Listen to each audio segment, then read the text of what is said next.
Pour aborder ce sujet, mesdames et messieurs, nous rejoint par téléphone Dr Mohamed Khoutb, qui est professeur de touristique. Bonjour. Bonjour.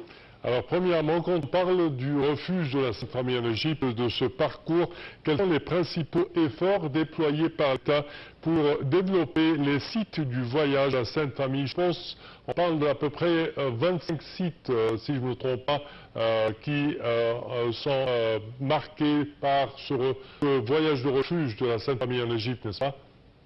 Exactement, 25 sites dans 11 gouvernorats différents, et en plus, on peut faire les 25 sites dans 11 jours. Oui. C'est circuit bien fermé pour 11 jours pour le pèlerinage vers l'Égypte et marcher sur les anciens pas de Jésus et la Sainte Vierge. Certes, certes.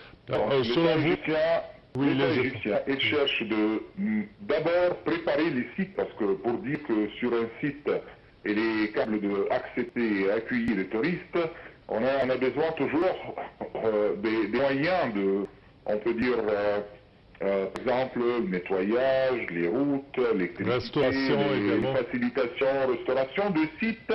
Ça, c'est quelque chose, on va parler après, parce que de temps en temps, la restauration, c'est pas capable de mettre le site comme il faut. Ça veut dire, par exemple, si on cherche de renouveler ce site-là, il faut d'abord appeler les gens qui sont experts dans les monuments archéologiques de l'époque chrétienne et demander qu'est-ce qu'il faut faire, qu'est-ce qu'il faut éviter de faire et comment on peut restaurer pour éviter de sortir le site complètement de l'autorisation de l'UNESCO ou comme site archéologique.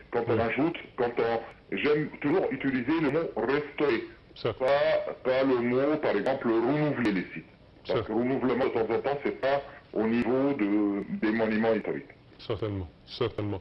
On parle que, si je ne me trompe pas, au Caire, il y a plusieurs sites qui ont été nettoyés, restaurés même jusqu'à présent. Néanmoins, je pense que dans les autres gouvernorats, c'est toujours un travail à faire, n'est-ce pas? Exactement. Dans les 25 sites qu'on vient de parler, il y a toujours à peu près 7 sites situés dans le Caire ou bien sûr les alentours du Caire. Ces sites-là, l'État égyptien depuis l'année 2021, ils ont déjà commencé à restaurer et ils ont terminé la restauration et c'est ouvert. Ils ont déjà lancé ça depuis 2 ans presque. Que ces sites-là, ils sont ouverts maintenant devant on peut dire les pratiquants ou les gens qui aiment... Les visiteurs, soi-disant. Oui. C'est pas des visiteurs, mais les gens qui sont intéressés de faire le pèlerinage, parce que c'est un genre de pèlerinage, visiter les monuments et les sites religieux pour les chrétiens et tout ça sur le monde entier.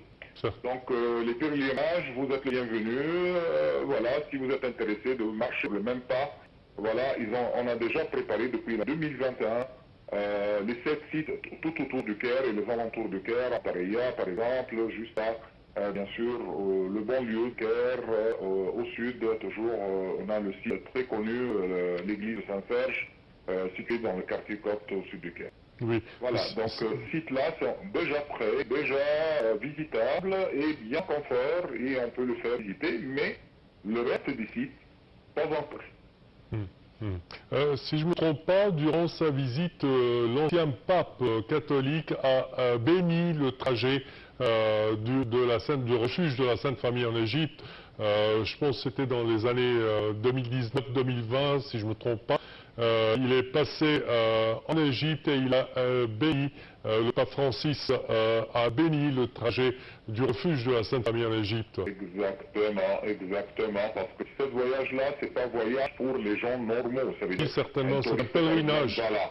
Et c'est un pèlerinage, donc il faut être bénédicté toujours par le peuple de Rome, le peuple de l'Égypte, d'accord, des orthodoxes catholiques, décider de ce jour de signer ce trajet-là. C'est un trajet très bien, ils ont déjà touché les traces, ils ont déjà accepté tous les monuments, parce que les monuments qu'on trouve maintenant, par exemple, spécialement au sud de l'Égypte, les monuments construits au 4e et jusqu'au 7e siècle.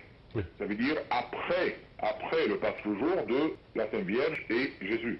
Oui. Donc c'est pas de l'époque, mais quand même, c'est indiqué que ces monuments-là, on est acceptés comme un lieu de passage de Jésus et la Sainte Vierge. Ils ont passé presque plus que 3 ans ici en Égypte. Donc c'est le point numéro 1. Oui.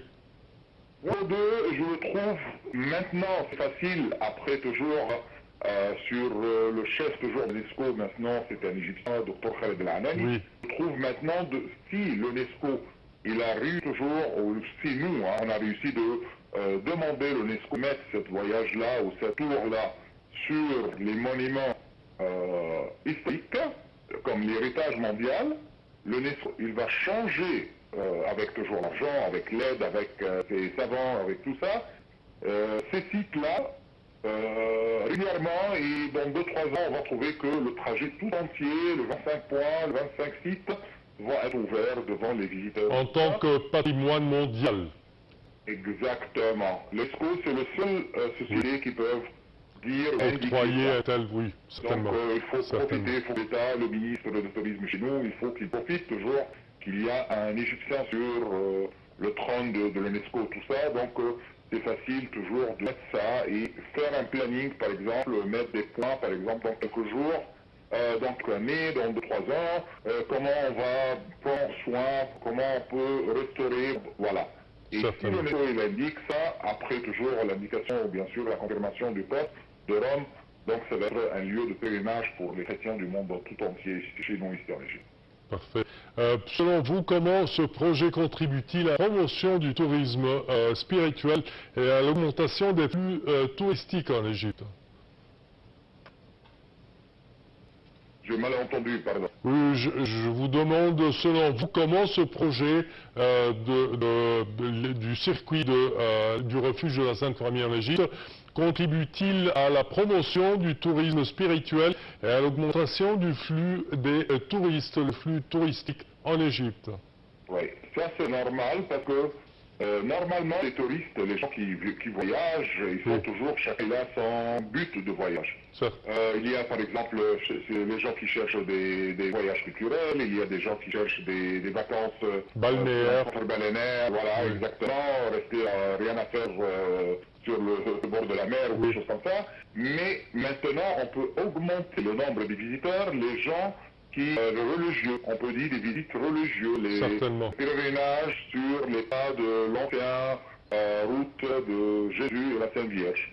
Voilà, donc on va attirer l'attention, des nouveaux types de voyages chez nous ici en Égypte qui va aider toujours à augmenter le nombre de visiteurs en Égypte normalement.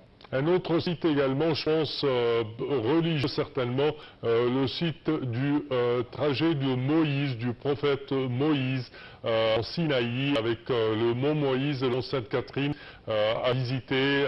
Il y a toujours des pèlerins qui font l'ascension de la montagne. Il y a des gens, il y a des gens qui viennent toujours spécialement à la stade de Sainte-Catherine, d'accord, qui viennent visiter, et c'est déjà mis sur les sites archéologiques, dans les tours et beaucoup de compagnies de voyage, tout ça. Donc ils ont déjà mis monastère de Catherine et les pas de Moïse et le mont de Moïse.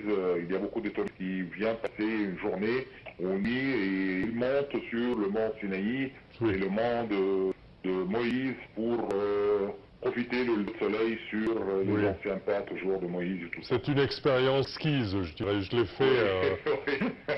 Très fatigant, elle a besoin d'un type de un petit peu, pas trop fatigant, mais juste le dernier tiers de la montagne, il y a des escaliers en pierre, c'est un tout petit peu difficile, mais le reste de la montagne, c'est une marche après d'1h30 à peu près.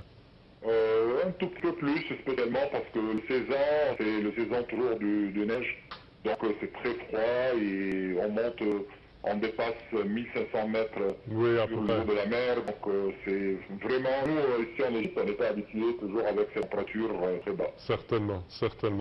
Docteur Mohamed Qutb, je tiens à vous remercier énormément de vos explications. Je répète que vous êtes professeur de guidage touristique. Merci à vous. À présent, chers téléspectateurs, une petite pause.